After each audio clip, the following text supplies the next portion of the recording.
Gardening is a fun hobby and a great way to provide fresh food for your family. All gardening starts with cultivating the soil in some way. Because it's important to choose the right tiller for the job, we'll highlight some of the differences between front and rear tine tillers and cultivators. When choosing a tiller, always consider the size and the type of job you're working on. Rototillers come in several varieties with varying engine power and prices. Front tine tillers are one of the most common types of tillers. The tines are in front of the wheels and under the engine for better tilling performance. Front tine tillers are typically smaller and lighter than rear tine tillers.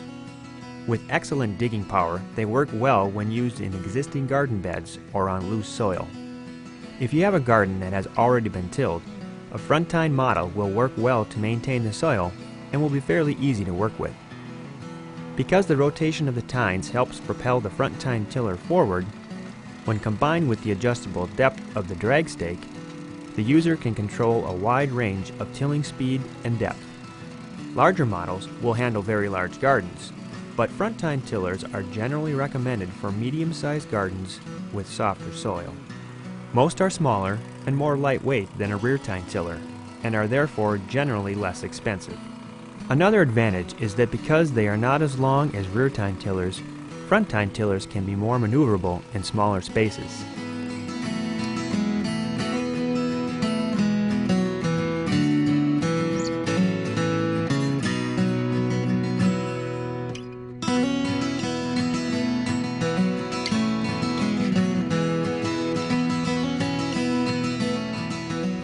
On a rear tine tiller, the tines are mounted behind the wheels.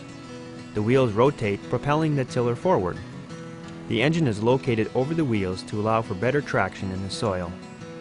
Rear tine tillers are generally heavier and more expensive and are best used for harder, untilled ground. Most rear tine tillers include forward and reverse controls to make turning in the garden easier.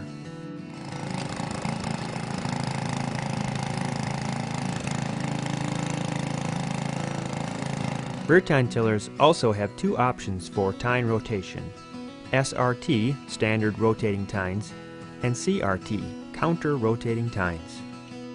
CRT models have tines that rotate toward the rear of the tiller in a direction opposite the rotation of the wheels, and are best for harder and untilled soil. SRT models have tines that rotate forward in the same direction as the wheels, and are best used to aerate soil, turn in vegetation, and leave a well-milled bed of soil. Rear tine tillers are generally easier to use in wide ranges of soil types because the wheels move the machine along and work independently of the tines. This is especially valuable when working in rocky or hard soil and when breaking new ground because the machine is less likely to jump or jerk severely when it encounters a hard object. Because the machine is propelled at a set speed, it is easier to till at a consistent depth. For gardeners or landscapers using compost, rear tine tillers work well because the forward motion of the tines chop the material and mix it with the soil at the same time. Their size and power makes them an excellent choice for large gardens or full landscaping jobs. Rear tine tillers are often larger and more powerful, so they typically cost more than front tine models and require more storage space. Also, they're not quite as maneuverable as smaller tiller models.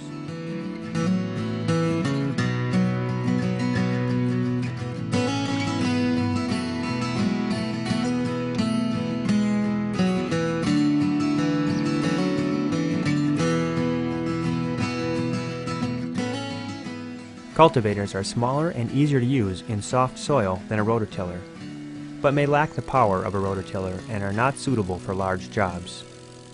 They are lightweight, portable, and less expensive.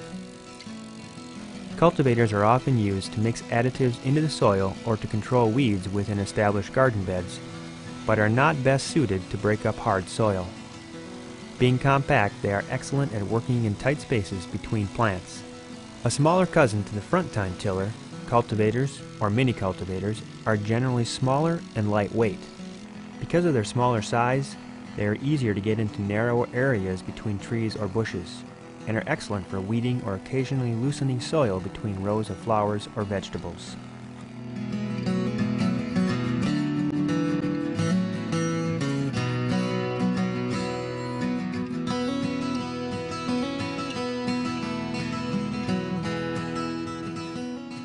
Whatever your gardening needs are, Earthquake has you covered.